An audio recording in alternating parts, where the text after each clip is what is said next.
கனத்துக்குரிய தேவ பிள்ளைகள் யாவருக்கும் அன்பின் ஆண்டவர் இயேசு கிறிஸ்துவின் நாமத்தில் இனி வாழ்த்துக்கள். இந்த நாளிலே தினம் ஒரு தூதன் வழியாக யோவான் எழுதின நற்செய்தி நூல் 6வது அதிகாரம் 9வது வசனத்தின் மூலமாக ஆண்டவர் கொடுத்த வார்த்தையை நாம் கேட்க ஆசையாக இருப்போம். இங்கே ஒரு பையன் இருக்கிறான். அவன் கையில் 5 வாற்கோதுமை அப்பங்களும் 2 மீன்களும் உண்டு. ஆனாலும் அவைகள் இத்தனை ஜனங்களுக்கு எம்மாத்திரம் என்றான்.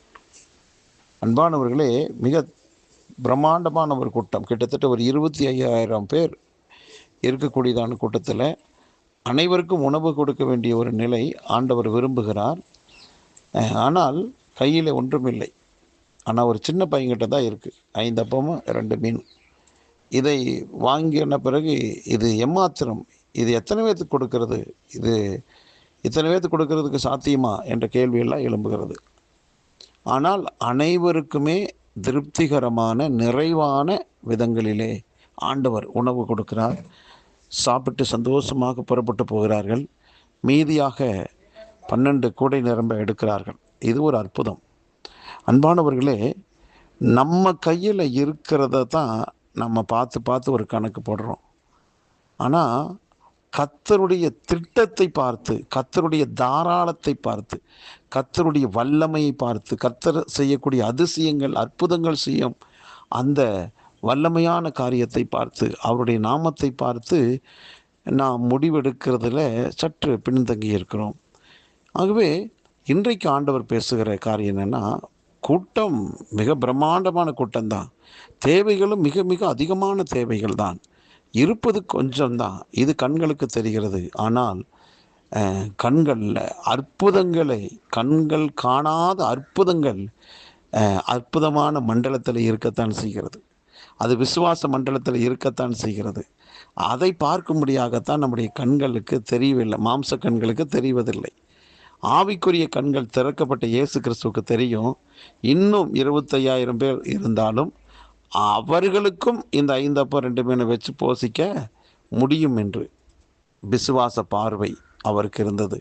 அன்பானவர்களே, நாமும் நம்முடைய குறுகிய வட்ட பார்வையை எடுத்துவிட்டு கிறிஸ்துவின் பார்வையில் வாழ கற்றுக்கொள்வோம், முயற்சி எடுப்போம்.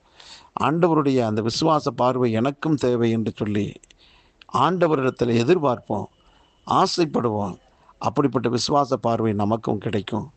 அவரால் முடிந்தது, அவர் பார்த்த பார்வையின் நிமித்தமா நம்மாலே முடியும். நாமும் இயேசுவை பார்க்கிற பார்வையில் தான், இயேசு கிறிஸ்துவினால் எல்லாவற்றையும் செய்ய முடியும். அவருடைய வல்லமையை குறைத்து மதிப்பிட முடியாது என்று சொல்லி இயேசு கிறிஸ்துவின் பெயரின் மேலே நமக்கு வரக்கூடிய விசுவாசமும் நம்பிக்கையுமே நம்முடைய வாழ்விலே அற்புதங்களையும் பெருக்கத்தையும் கொண்டு வரும். ஆகவே ஆண்டவர் பார்த்த பார்வையிலே நாமும் பார்க்க நம்மை விட்டு கொடுப்போம். நம்முடைய பார்வை அப்படியாகவே மாறட்டும். நம்முடைய பார்வை மாறினால் நம்முடைய வாழ்க்கை நிச்சயமாக மாறும். நம்முடைய மனசு மாறினால் நிச்சயமாக ஒரு பெரிய மார்க்கம் நமக்கு உண்டாகும்.